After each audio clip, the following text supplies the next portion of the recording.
अस्सलाम वालेकुम जी। उम्मीद करता हूँ कि आप सब खैरियत से होंगे और अल्लाह पाक आपको खुश खरम रखे और आपकी इज़्ज़त की हिफाजत फरमाए अगर आप हक़ पर हैं तो नाज़रीन, इलेक्शन हुए काफ़ी दिन गुजर चुके हैं।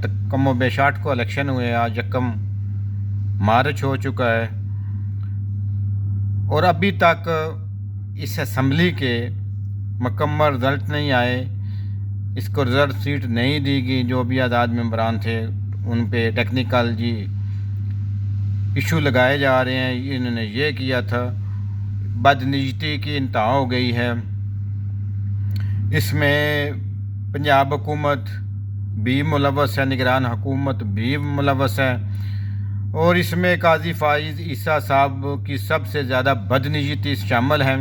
उनके फ़ैसले उठाकर देख लें, हुदैबिया से अजीज़िया से शुरू होते हैं। उन्होंने रिश्वत लेना शुरू कर दी थी। कहते हैं जी जज के ख़िलाफ़ ना बोलें तो इन्हें अदालत होगी। हम जज के ख़िलाफ़ बोल रहे हैं, अदालत के ख़िलाफ़ नहीं बोल रहे।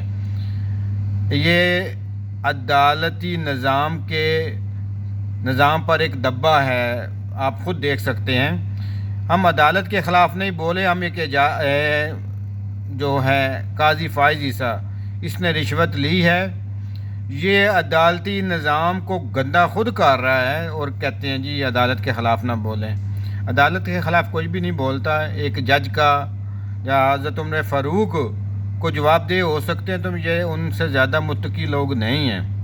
पहले आपने गिरबान में ये लोग झांक लें, उसके बाद आपको पता चल जाएगा कि ये रिज़र्व सीट अभी तक क्यों नहीं दे रहे। और बाकी जो सुन्नी इत्तेहाद है यानी कि PTI है, वो अदालतों में क्यों नहीं जा रही। इसलिए नहीं जा रही कि सामने काजी ईसा फाइज़ बैठा हुआ है, इसने कहना है यहाँ पे जाओ, वहाँ पे जाओ, ट्रिब्यूनल में जाओ, तो वहाँ पे चीफ सेक्रेटरी और चीफ इलेक्शन कमीशन जो है वो तो मेरा ख्याल है उस पर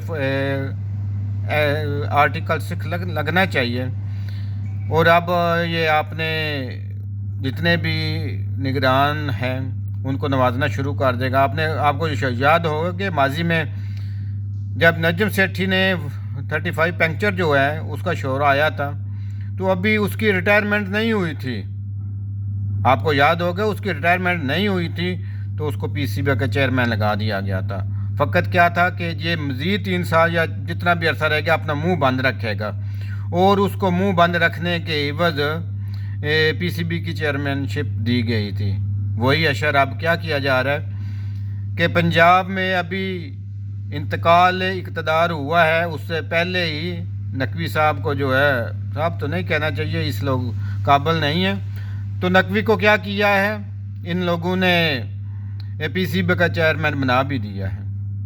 अब क्या होगा, सुनने में आ रहा है, अभी खबरें आ रही हैं कि काकड़ साहब नहीं, यक्कड़ साहब हैं, काकड़ साहब को भी जो है वो सेनेट का चेयरमैन जो है वो बनाया जा रहा है, क्योंकि हुक्म आला ने कहा है कि जो सेनेट की जो चेयरमैनशिप है ये हमारे पास ही रहेगी। हुक्म आला साबर शाकर अक्सर इसका जिक्र करते रहते हैं। इसी दौरान इन लोगों ने इमरान रियाज को, असद तूर को उठा लिया है। ये क्या है, जो नई हुकूमत पंजाब में आई है वो नहीं चाहती कि हमारे साथ कोई भी हमारे मुखालफ बोलेगा।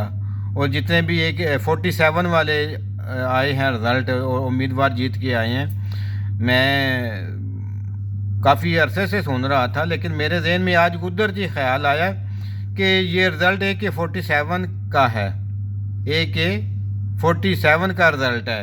ये उस पर जीत के आए हैं, 45 पे नहीं जीते हैं। तो आप लोगों को ये भी जहन में रखना चाहिए कि ये AK-47 वाले हैं, और ये AK-47 वाले इतनी जल्दी तो आपसे नहीं ना जाएंगे। जब तक इक़्तिदार जो है, इक़्तिदार के बारे में मुख्तलिफ ज़ाविये आते रहते हैं। कभी कोई कहता है कि ये जी एक्सटेंशन देंगे दोनों बंदों को, दोनों चीफ़ को, जो ये भी हो सकता है। चीफ़ ऑफ आर्मी स्टाफ को नाम लेने में कोई हर्ज नहीं है, क्योंकि हम कोई गलत बात तो कर नहीं रहे।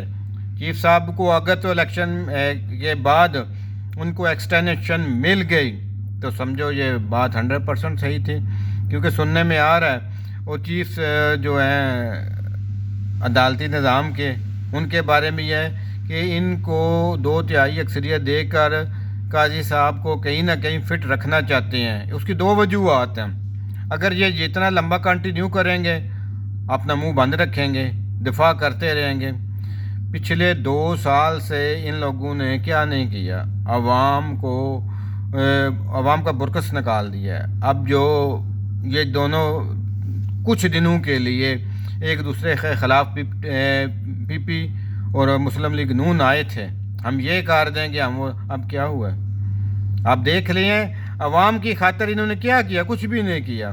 آپ لوگوں کو یہ چونا لگا رہے ہیں، اور میرا خیال ہے جب تک آپ ان کی باتیں سنتے رہیں گے تو یہ چونا لگاتے رہیں گے۔ اپنے حق کے لیے اٹھنا چاہیے۔ آج چیف جسٹس ستار صاحب نے بھی ایک کمشنر جو ہے راولپنڈی، ان کو سزا دی ہے۔ میرا خیال ہے یہ سزا بہت کم تھی، ان کو ڈائریکٹ جو ہے وہ ڈسمس کرنا چاہیے تھا۔ وہ کون کا MPO 3 کے تحت جو شہریار افریدی کے ساتھ ظلم ہوتا رہا ہے، بلکہ میں سمجھتا ہوں پورے پاکستان میں جو کوئی بھی ہے جس نے بھی پی ٹی آئی کا جھنڈا اٹھایا تھا، اس کو ان لوگوں نے کیا کیا ہے؟ ظلم و ستم اس کے ساتھ کرتے رہے ہیں۔ اس کی عزت، اس کی ناموس اور اس کے کاروبار کو تباہ ان لوگوں نے کر دیا ہے۔ ریاست یہ تو نہیں کہتی نا کہ اس طرح کیا جائے۔ ریاست ماں ہوتی ہے، اگر ریاست ماں ہے تو کوئی، میرا خیال ہے ماں اپنے بچوں کو اس طرح تو بالکل نہیں کرتے۔ میرا خیال ہے ریاست کو بھی سوچنا چاہیے، حکم اعلیٰ کو بھی سوچنا چاہیے کہ ایک دن اقتدار جب آپ چھوڑ جائیں گے نا تو یہ آپ لوگوں کو گلی میں چھوڑ جائیں گے، اور پھر گلی میں چھوڑیں گے تو آپ کے ساتھ وہی ہوگا جو آنے والے وقتوں میں ہوگا۔ میرا خیال ہے ہمیں اس بات پر سوچنا چاہیے۔ باقی انشاءاللہ تعالی اگلے ولاگ میں کچھ باتیں ہوں گی۔ اوکے جی، آپ کا خیال رکھیے، اللہ حافظ۔